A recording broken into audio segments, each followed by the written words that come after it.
So yeah, I'm twisted about these. I don't know. Do I recommend them?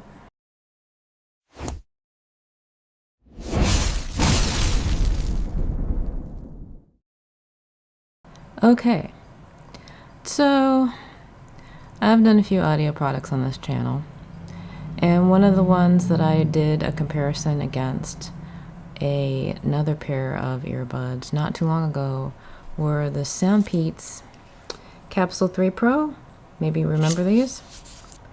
These are the stem style buds, little stems. And what was special about these was they have the IEMs driver, so I compared them against the Creative Arvana, Ace, Mimi. Gotta get the names right. And I liked these. I actually thought they competed really well with the Creative Arvana, Ace, Mimi. Both of those had IEMs drivers. And I kind of actually, in the end, preferred the SoundPeats just a little bit more.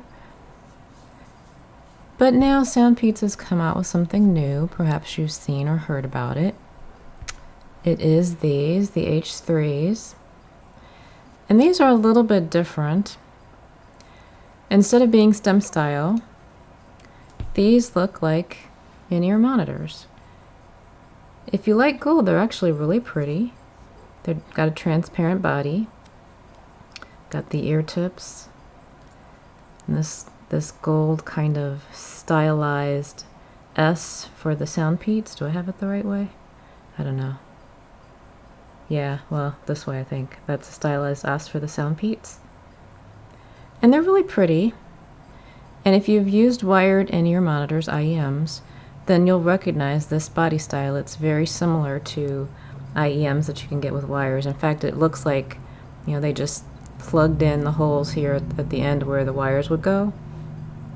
So the shape of them is kind of unique. You've got this little tip here, right on this end, that kind of is supposed to help secure it in place. And then you've got this really pretty faceplate. Again, if you really like gold, this faceplate is really pretty. They are chunky, as you can see. If I compare them against the Capsule 3 Pros, you can see that the body is significantly bigger all the way around. And when you've got them in your ear, turn them this way, you can see that there's a lot more going on here with these. So they're big. Now, I've used in-ear monitors for quite some time. As a musician, they come in handy if you're playing and you need to be able to monitor, you know, what you're playing. Then, you know, having a good pair of in-ear monitors is really useful. So I have a few pair of wired in-ear monitors. I even have a pair of custom molded ones that my husband had made for me. And so I'm very familiar with this body style, but usually you pick out, you know, bodies that are going to work for your ears. In my ears, which I guess are small, they stick out quite a bit. You can see how much they stick out. And I don't know if you can see this, but when I push them in, it's kind of pushing against this little piece. In order to get a really good seal in there, like I've got a good seal in there now, and I kind of twist it in place, and I don't know if you can see, it's really pushing up against this little lobe here. And it does that on both sides. So it's really pushing up against here. They don't really fit in my ears very well. The bodies are just really big. And I find myself not being able to wear them for very long. They get uncomfortable. So they don't fit me very well. I have seen other reviewers say that these fit them great. So this is really going to be one of those your mileage will vary situations. But for me, they're just too big. And the tips, I can get a good seal with the tips, but after a while, they will work their way out of their ears. You know, if I don't have a seal anymore. They've already moved enough that I don't have a good seal anymore. So for me, they aren't the best fit and they aren't the most comfortable, but I don't mind the way they look because I do like gold. I'm a fan of gold. Most of my jewelry is gold. So I don't mind the way they look and I don't mind the way they fit, except for the fact that they're just too big for my ears. If they fit your ears, then you'll get a good seal and you'll find that they have a really good sound out of the box. Now, saying that, They are probably better balanced than the capsules, the Capsule 3 Pros. These have more bass, so if you're a bass head, if you're a person who really enjoys that low-end punch, or you want something for exercise, although I don't know if this body style is the best for exercise, but the music, the tuning of these is probably better because they are bassier. These, I believe all of the frequencies are well represented. Out of the box, I thought these sounded great. The mid-range is there, it's not recessed, it's not pushed back. The high end is well represented. There is bass. It's not at all bass heavy though. So again, if you're a bass head, you may not want to gravitate towards these. Now, that said, there's an EQ. You've got the 9 or 10 band EQ that is in the application that you can use to tune these, and you can get them to be bassier. There are also presets, and there's a bass boost preset. I tried the bass boost preset because I do kind of like my bass, and it didn't really boost it. If I was a bass head, I would probably not find these satisfactory, but I think they're great for vocals. They're great for instruments in the mid-range, for pianos and keyboards and certain other instruments. I think that this kind of tuning is really good for jazz, some pop, rock, anything that's not super bass dependent. Although in saying that, I don't want you to think that these don't have bass. They do. I have a lot of music where the bass line is dominant and the music still comes across perfectly well, perfectly lovely. I'm more than happy to listen to it on these for hours at a time if I could keep them in my ears. So I think the sound, and I led with the sound intentionally because that's really what most people care about, right? The sound and the fit and the comfort. Again, if they fit your ears, and these are large, then I think you'll probably be pleasantly surprised with the sound. And again, you have the ability to tune them in the app. So I've talked about how they don't fit me and they're not comfortable for me. What other cons are there to these little earbuds? Well, I'm going to admit I had a rocky experience with these. And I continue to have a rocky experience with them, not just because they fall out of my ears after a while, but because I found the app and the stability of these buds to be inconsistent for me. When they were playing music and in my ears and I had a nice seal, everything was great. I think the feature set is reasonable. They have, active noise canceling, which claims to be able to reduce up to 55 decibels of noise, and it does a reasonable job of canceling out steady state noise. If you've got, the drone of a plane or an air conditioner or a heater, it's going to block those sounds out pretty well. It does probably less well with higher pitched sounds. This is, just normal territory for your average kind of ANC in earbuds in this price range. And the price on these is kind of confusing. They're listed on their website as being $150. I think on Amazon it says they're about $120, $130, but there are usually coupons available. I got in on an early bird deal through email because I had bought the previous one, so I'm on their mailing list now. So I had got an early bird deal on these, and I ended up paying, I want to say like $85, $90 for these. I think at that price they compete head to head with the Capsule 3 Pros because I think you can get these for around $75, $80 right now. They're listed a little bit higher, so the price on these is pretty similar. And for me, I think it really comes down to two things. Fit. These fit me. I don't have discomfort with these like I do with these. They fit my ears. And whether or not you care about the amount of bass that's available even after tuning, because you're probably going to get more bass out of these. Now, these are louder. These are very loud. I don't know if that's just because of the extra drivers. These do have a triple driver setup, and again, if you're familiar with wired in-ear monitors, you're going to have heard of that. It's got a dynamic driver, and it's got two balanced armature drivers, and you can kind of see them when you look at them. You can definitely see the dynamic driver on this end, and you can kind of see the BAs on this end where the little tip is. I don't know if you can. Anyway, you can see the inside of them, and you can kind of see the drivers. I think now you can kind of see that you can see the drivers inside, and I like being able to see inside them. I think that's pretty neat. But because of that extra driver, I don't know if that's what allows them to be louder, but they are louder than the capsules. I don't know if XMEMS can push as much air So that may just be the difference there. The BAs give you really nice highs, as do the XMEMs. I think these both have dynamic drivers, but I think the dynamic driver in these is a little bit bigger. The cases are bigger too, in case I don't know if you can see that, but it's a thicker case here. Thicker. They're about as wide. They both have weird logos on them. This one says, "Hear your imagination," for whatever reason.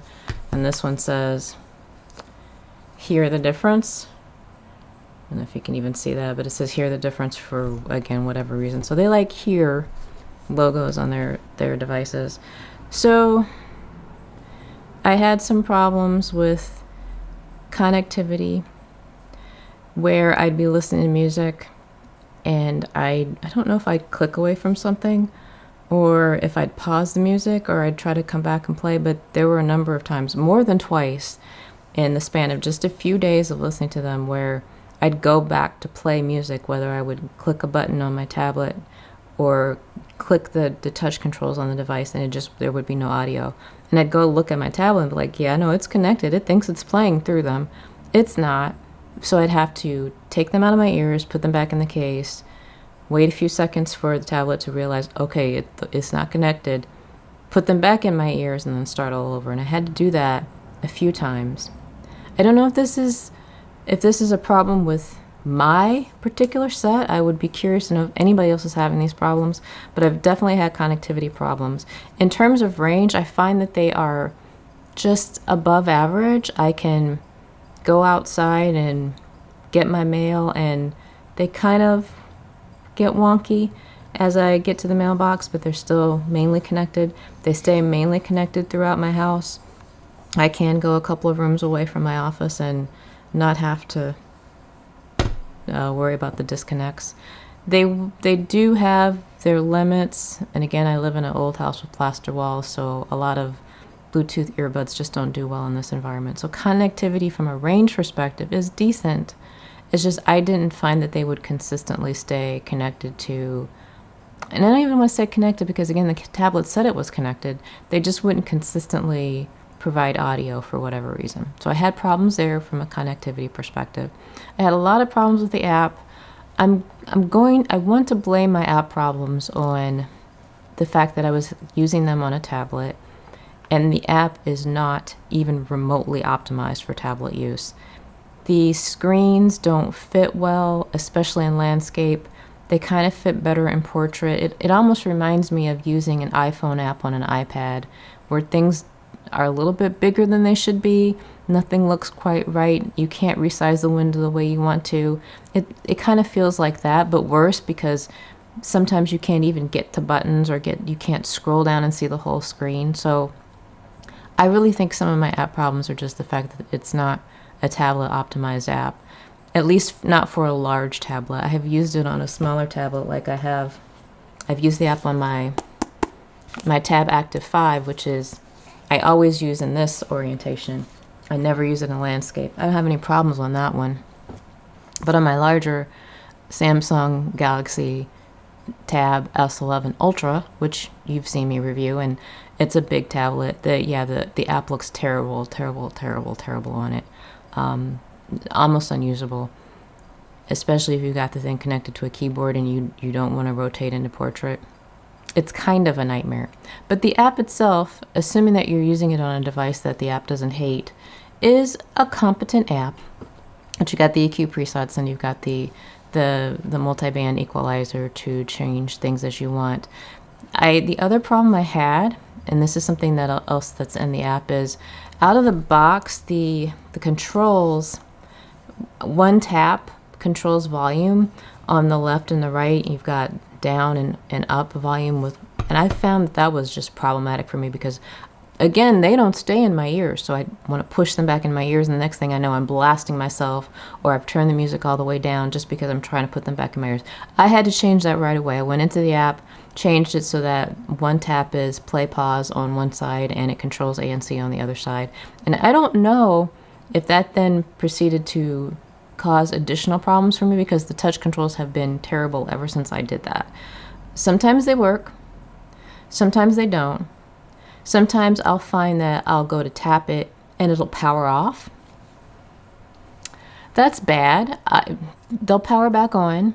Sometimes I'll have to do the take them out, put them in the case, take them out of the case, put them back in my ears again. I've had times where I think I've gone to play pause and it'll just do something randomly different. I can't even explain. It's like once I changed the touch controls, and the touch controls just couldn't be trusted anymore. When they work, they're fine. I hate touch controls. If you love touch controls, then and you get these, I pray you have a better experience than I did, but I just found that they were just frustrating. And again, when they worked, it was fine, but I had to change them out of the boxes, like I said, because I'm always pushing them back in my ears and I was always causing myself problems. So I had issues with touch controls. I had issues with connectivity. I had issues with just erratic behavior with the app, where the app wouldn't want to connect to the buds even though they're connected to the tablet, or it would just randomly disconnect. And if you're wanting to go in and change settings and the app won't see the earbuds, then that's just a problem. So I had erratic behavior from the app. And then I also want to mention, I had already set up an account because I already had a pair of SoundPeats. I didn't immediately see a way to use the app without signing up, and I hate that. I hate having to give up my email address just because I want to change the EQ, or just because I just want to see what's in the app. Maybe I don't even know. So I already had the account, and I remembered that I had the account, so then I was like, well, they already have my email address, just go ahead and sign it. But if you're hoping to use it like in a guest mode, I didn't immediately see a way to do that. The other thing I want to mention is that these come with multiple ear tips, and I did actually have to change the ear tips on these. The ear tips that came on them, I think again because I have so many weird fit issues with these, the tips that I normally don't have to change the tips that come on earbuds. I can usually just use the ones that are pre-installed. But here I actually had to go down to the smallest size just to get them to go in and kind of stay in. But again, they'll eventually just pop out and fall out. So this has been bumpy for me. So I don't know if I would recommend them to people with small ears. And if you have small ears, I hope you know that you have small ears. If you look at these, again, they are huge. If you look at them and you're like, yeah, no, those look really big. And maybe you've used the Sound Capsule, the Capsule 3 Pros. I'm never going to get that name right. Maybe you've used these and you found that these bodies are just perfect for your ears. Anything bigger than that, because this is kind of like an average size. If you know anything bigger than that's not going to fit in your ears, I don't recommend that you even waste money on the H3s.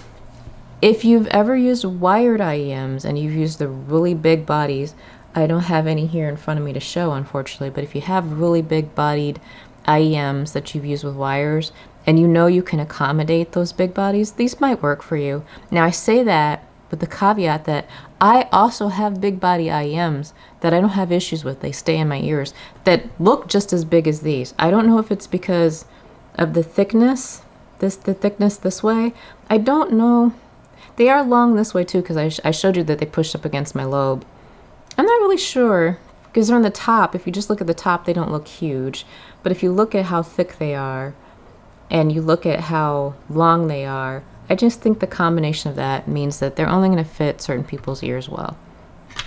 So if you know that you're pushing on size with your average set of earbuds, I wouldn't go any bigger. I probably wouldn't even try these. There are so many other earbuds, earphones, wireless in-ear monitors at this point that maybe this isn't the one to try. But you can if you think that they might fit you. Because again, the sound of the box, when they work for me, I like them. I am struggling with whether or not I'm going to keep these because they're uncomfortable and they don't fit me, but they sound good. So I would say if you're interested in them, if you've seen this review and maybe you've seen other reviews and you're like, I'm interested in these and they're cheap enough that I want to try them, I'd say, okay, go for it. Just probably buy them from Amazon so you can return them if you need to. Probably don't buy them from the SoundPeats website, because again, I think on the SoundPeats website, they have them listed at $150. So don't buy them there, because you'll probably have to pay for shipping too. So this has been a hard one for me to kind of sum up and summarize. If they fit you, I think they're great.